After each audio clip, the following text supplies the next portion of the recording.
ओम श्री परमात्मने नमः।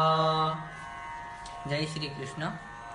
श्रीमद् भगवद गीता में अध्याय 4 श्लोक 36 से 42।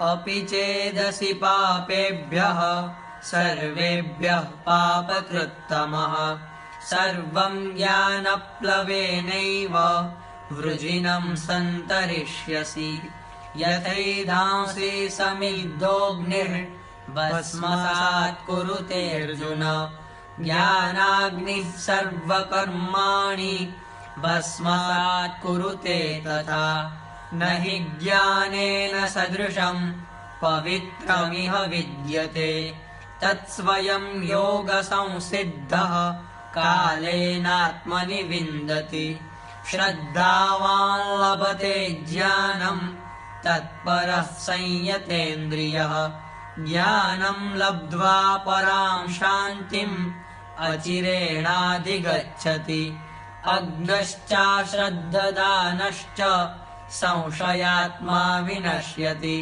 नायं लोकोऽस्ति न परो न सुखं संशयात्मनः योगसन्न्यस्तकर्माणं ज्ञानसञ्छिन्न संशयम् आत्मवन्तं न कर्माणि निबध्नन्ति धनञ्जय तस्मादज्ञानसम्भूतं हृत्स्थं ज्ञानासिनात्मनः चित्वैनं संशयं योगम् आतिष्ठोत्तिष्ठ भारत।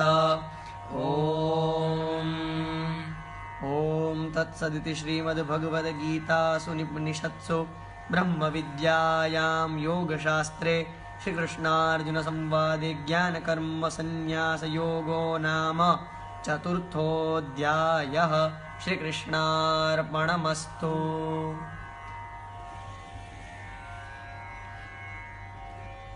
जय श्री कृष्ण। श्रीमद् भगवद गीता में अध्याय 4 श्लोक 36 से 42 का अर्थ।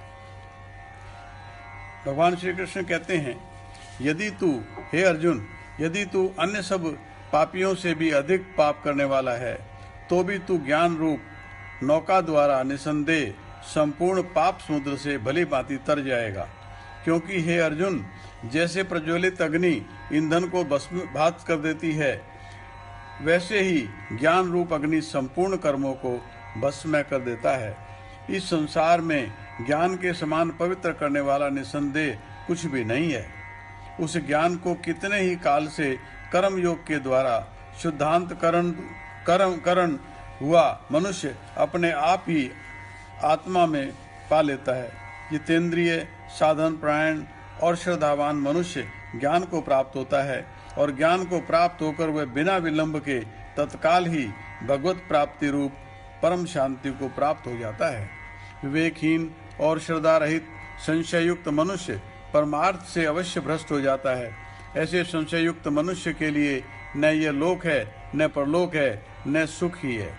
हे धनंजय, जिससे कर्म योग की विधि से समस्त कर्मों का परमात्मा में अर्पण कर दिया है और जिसे विवेक द्वारा समस्त संशयों का नाश कर दिया है, ऐसे वश में किए हुए अंतःकरण वाले पुरुष को कर्म नहीं बांधते।